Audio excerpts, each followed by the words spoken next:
Kepala Desa Kedungmaling, Kecamatan Suko, Kabupaten Mojokerto. Desa Kedungmaling dengan total luas 105,149 hektar dikurangi dengan persawahan seluas 65,4 hektar, sehingga total hunian masyarakat adalah 90,149 hektar. Artinya kepadatan penduduk di Kedungmaling adalah 78 jiwa per kilometer persegi. Kami perkenalkan ruang pelayanan Desa Kedungmaling. Desa Kedungmaling berada 7 km dari pusat pemerintahan Kabupaten Mojokerto, 0 km dari kantor pemerintahan kecamatan, 0 km dari kepolisian Resort Suko, 0 km dari pusat kesehatan masyarakat UPT Puskesmas Suko, 0 km dari pasar rakyat Kedungmaling milik pemerintah Kabupaten Mojokerto. Di sebelah utara berbatasan dengan Desa Sambiroto, ke barat berbatasan dengan Modongan dan Linterjo, selatan Desa Gemaan, sedangkan timur berbatasan dengan Desa Berangkal. Total penduduk Desa Kedungmaling sebanyak 7.668 jiwa, terdiri dari perempuan sebanyak 3.785 jiwa, laki-laki lebih besar dari itu 8 jiwa. 7.668 jiwa warga Kedungmaling terdiri dari 2.414 kakak. Wilayah administrasi Desa Kedungmaling terbagi menjadi 3 dusun, Kedungmaling 1, 2, dan 3, dengan total jumlah RW 9 dan 25 RT. Rentang usia di Kedungmaling bila kami baca didominasi oleh usia produktif, karena usia 26 sampai 46 itu mencapai 30%, sedangkan usia 47 sampai 57 itu 14%. Artinya Kedungmaling mempunyai sumber daya manusia yang sangat segar untuk bisa berproduktif. Didukung juga oleh pendidikan yang lumayan bagus menurut kami.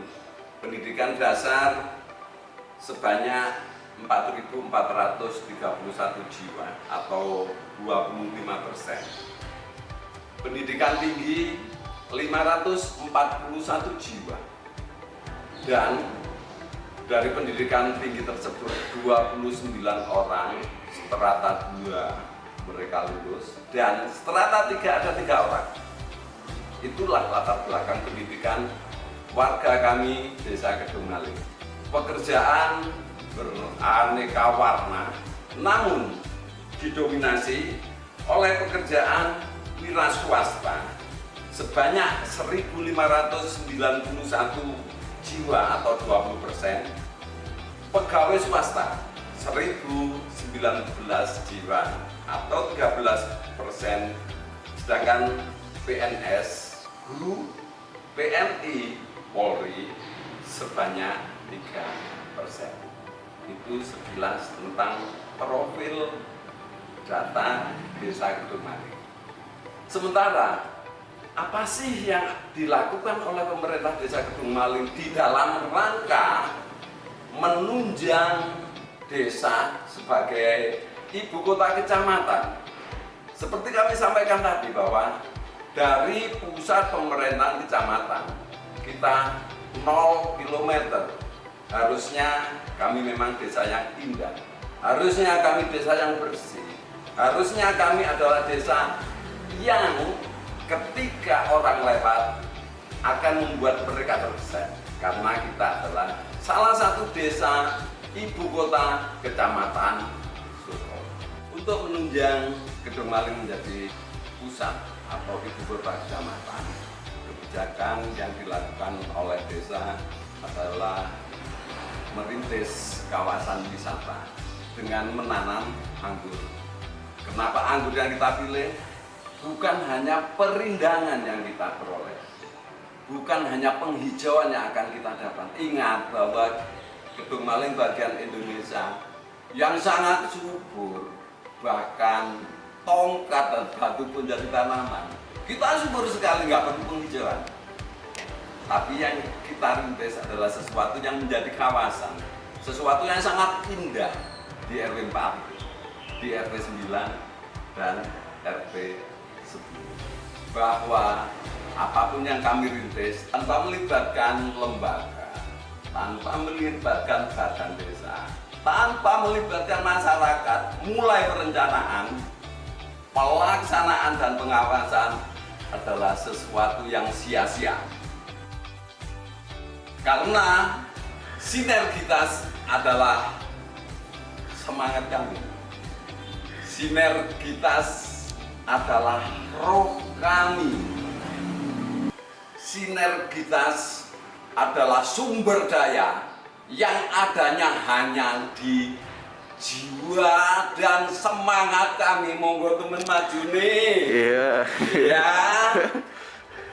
Kedung Maling. Sinergi Kreatif City.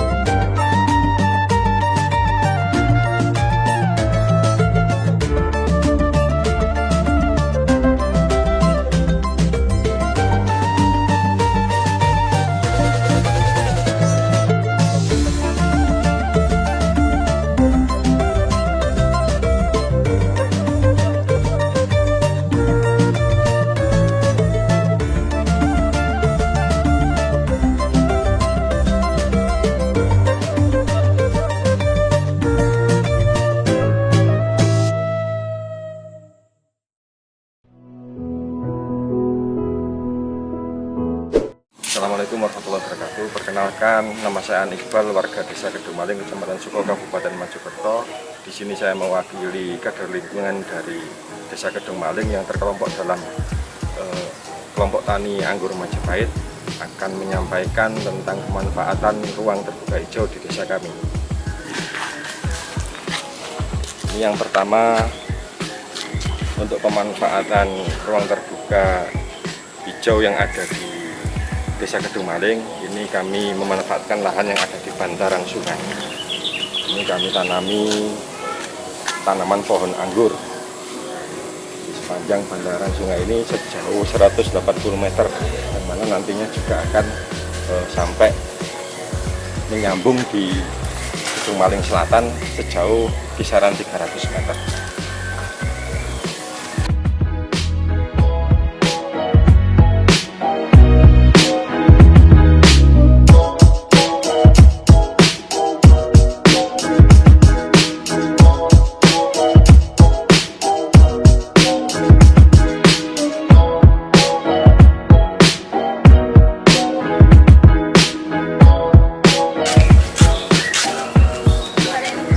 Samping anggur ini kami tanami aneka jenis tanaman bunga-bunga yang bisa nanti mempercantik lingkungan bantaran sungai ini.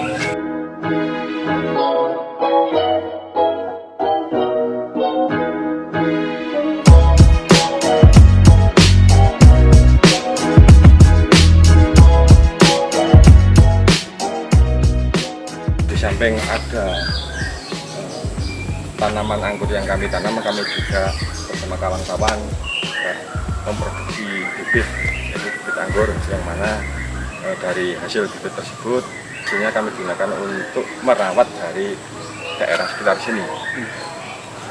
Di sebelah utara nanti rencana yang kami laksanakan adalah dengan penanaman aneka sayur mayur, yang mana sayur mayur tersebut bisa digunakan warga sekitar untuk kebutuhan sehari-hari, dan juga ada taman yang mana taman tersebut bisa digunakan, dimanfaatkan warga untuk bisa berjualan atau yang hal-hal lain yang bisa bermanfaat.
Ini adalah MCK umum yang ada di sekitar lingkungan yang ada di bantaran sungai ini. Di samping di tiap warga, di tiap rumah warga juga terdapat MCK. Jadi kami sediakan MCK umum yang mana nanti ketika ada pengunjung atau warga lain yang berkunjung ke sini bisa memanfaatkan MCK yang ada. Ini kami di posisi sebelah utara dari bantaran sungai. Ini kami tanami sayuran, ada terong, ada lombok, dan juga sayur-sayuran lain. Di samping itu juga aneka jenis tanaman bunga. Dan di sebelah sana juga kami manfaatkan untuk taman nantinya.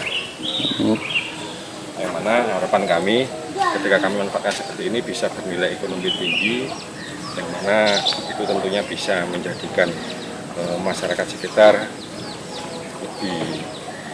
hidupnya lebih makmur harapannya.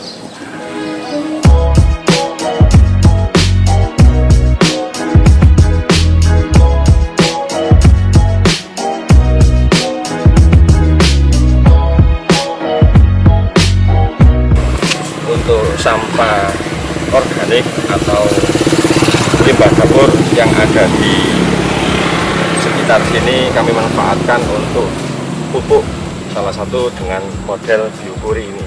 Nanti isi dari biopori ini adalah sampah-sampah limbah dapur, sampah-sampah rumah tangga yang memang itu bisa diurai oleh bakteri. Kami masukkan di sini supaya menjadi pupuk di tanaman yang ada di sekitar sini.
Pemanfaatan limbah dapur kami gunakan selain biopori juga kami gunakan untuk pupuk kompos.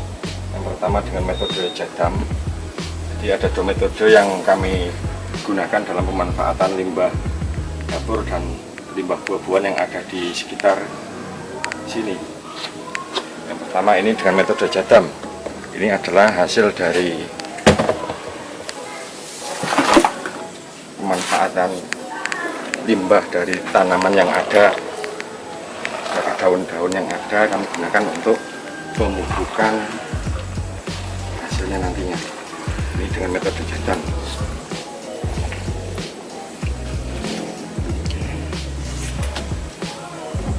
Dan yang ini dengan model fermentasi dari sampah buah-buahan yang ada di sekitar. Ini fermentasi kisaran 1 bulan, 1 bulan setengah untuk digunakan pupuk, siap digunakan pupuk.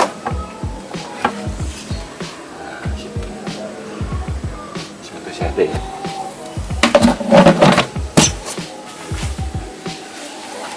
Dan ini hasilnya yang sudah siap untuk digunakan.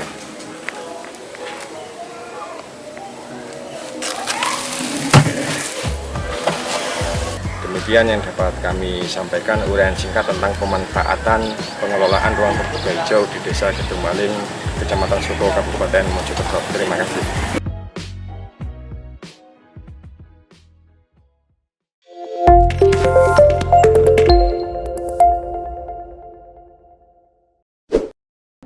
Assalamualaikum warahmatullahi wabarakatuh. Kami Bank Sampah Desa Kedung Maling berdiri 2 tahun yang lalu dengan nama Bank Sampah BSS, Bersih Sehat Sejahtera. Terletak di Desa Kedung Maling, Kecamatan Suko, Kabupaten Mojokerto. Dengan jumlah pengurus sebanyak 5 orang yang masing-masing mempunyai tugas berbeda sesuai dengan fungsinya. 4 perempuan dan 1 laki-laki dengan struktur ketua, bendahara, sekretaris, humas, dan salah 1 tenaga laki-laki untuk pengepakan. Selama 2 tahun ini nasabah kami sudah berjumlah 110 nasabah yang masih meliputi lingkungan sekitar dengan harapan mencapai nasabah meliputi 1 desa.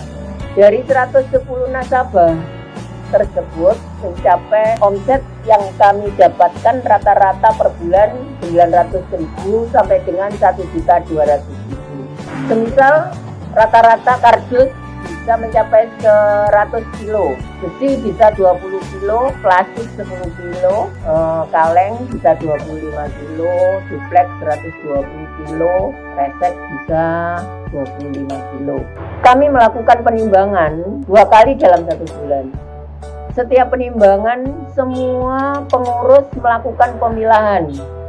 Setelah itu kita setor ke BSI, kemudian tabungan kita bagikan setiap 1 tahun sekali. Kami memanfaatkan sebagian dari sampah tersebut untuk kerajinan dengan nilai jual.